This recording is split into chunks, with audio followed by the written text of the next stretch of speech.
saudara dan saudari terkasih dalam Kristus, berjumpa lagi dengan saya, Romo Eriks. Saya berharap saudara sehat dan bahagia. Tuhan memberkati Anda.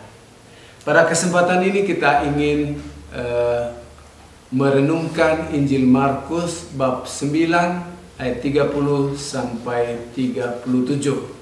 Ya, hari ini hari biasa, pekan kedua, hari Selasa 21 Februari 2023. Tuhan bersamamu. Inilah Injil suci menurut Markus.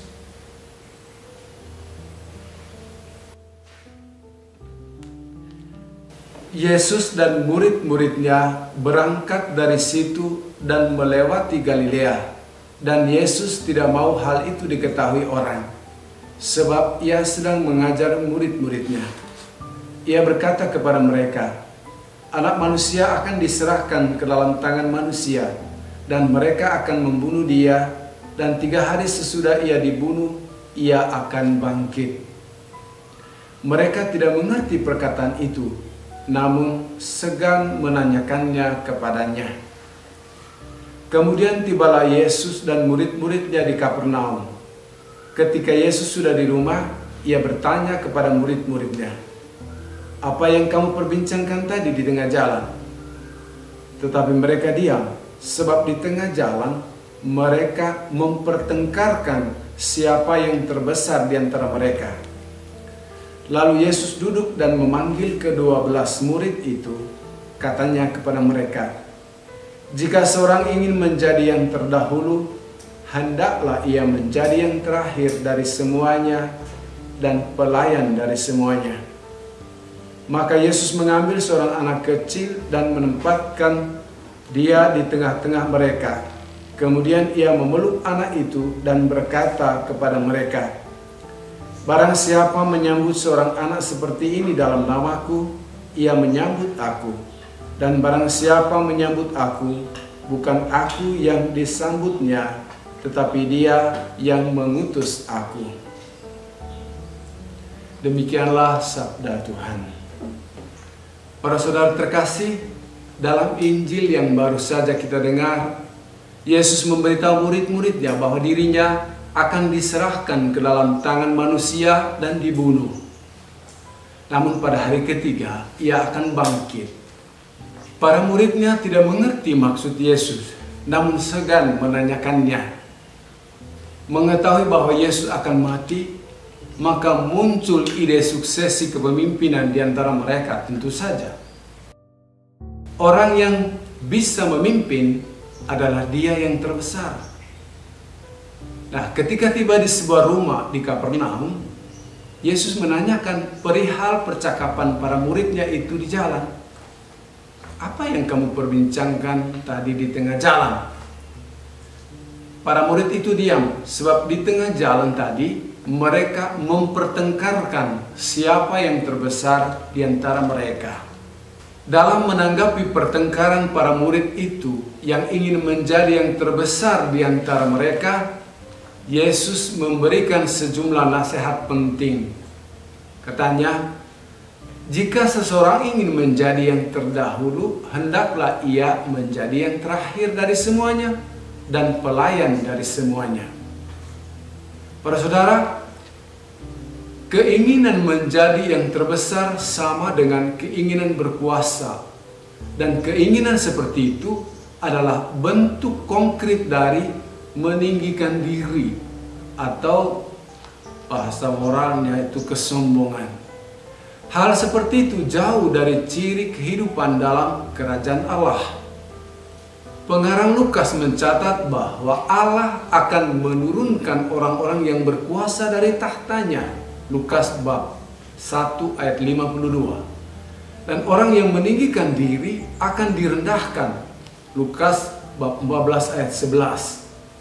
Yesus tidak mau hal itu terjadi dalam diri dan hidup para muridnya. Itulah sebabnya Yesus mengajar dan menasihati para murid. Pertama, seorang yang ingin menjadi besar, hendaknya ia menjadi yang terakhir dari semuanya. Menjadi yang terakhir dari semuanya berarti mendahulukan orang lain. Artinya, dia menempatkan sesamanya manusia lebih utama daripada diri sendiri dengan segala kepentingannya. Hal itu tidak mudah. Seseorang harus memiliki karakter kerendahan hati yang tulus dan pengorbanan yang besar.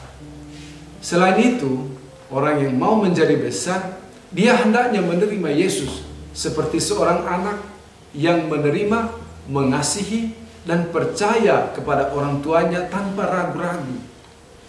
Menerima Yesus secara demikian sama dengan menerima Bapa yang mengutus Yesus hadir ke dunia ini.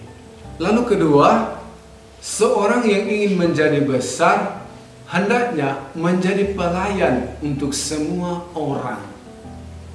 Kata pelayan, para saudara, adalah terjemahan kata Yunani diakonos. Kata kerjanya adalah diakoneo, melayani.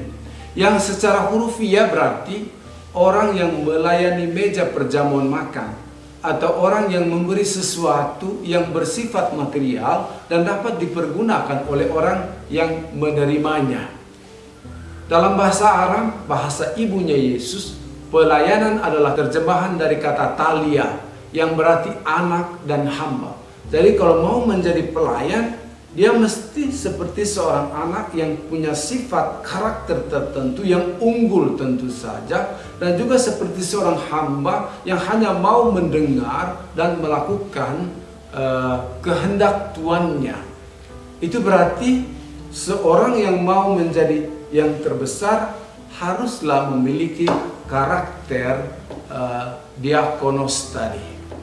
Jadi pelayan adalah anak atau hamba, yakni mereka yang bersedia memberi diri, memberi tenaga, memberi waktu, pikiran, dan segala apa yang ada padanya untuk orang lain. Yesus sendiri adalah pelayan. Itu bisa kita lihat dalam Lukas bab 22 ayat 27. Dan sebagai pelayan, dia telah menyerahkan segala-galanya dan bahkan nyawanya sendiri. Markus 10 ayat 45. Para saudari dan saudaraku terkasih, demikianlah caranya jika kita ingin menjadi yang terbesar di dalam kerajaannya, yakni percaya kepada Yesus dan melaksanakan seluruh kehendaknya, mementingkan orang lain di atas kepentingan diri sendiri, dan menjadi pelayan untuk semua orang, rela memberi diri dan berkorban untuk keselamatan orang lain. Hal itu sangat berbeda dengan kepentingan orang-orang dalam dunia dewasa ini. Orang sekarang cenderung ingin memiliki kedudukan yang tinggi dan kekuasaan yang besar. Untuk meraih kekuasaan itu, orang menggunakan cara-cara yang kotor dan tidak bermoral. Orang hanya mau menjadi yang terkemuka, terhormat, dan terkenal. Tidak demikian halnya untuk pengikut Kristus. Mereka harus menjadi pribadi yang rendah hati, pribadi yang jujur, dan percaya kepada Tuhan. Karakter murid Yesus, Anda dan saya seharusnya adalah pelayan, hamba, anak yang siap sedia memberikan diri dan segala apa yang ada padanya untuk orang lain, untuk kebaikan sesama. Dan sebagai murid Kristus, harus rela, tidak bisa tidak tawar-menawar untuk melakukan karya-karya kecil dan sederhana secara ikhlas, secara tulus untuk kebaikan orang lain, melakukan semuanya itu untuk kemuliaan nama Tuhan. Dia itulah yang terbesar di antara kita. Dia yang mau seperti Yesus menjadi pelayan, menjadi hamba, menjadi orang kecil yang rela untuk percaya kepada Tuhan, memberikan dirinya untuk orang lain, dan melaksanakan semuanya itu dalam kerangka kehendak untuk kemuliaan Tuhan. Itulah pesan Injil hari ini. Tuhan memberkati Anda. Salam.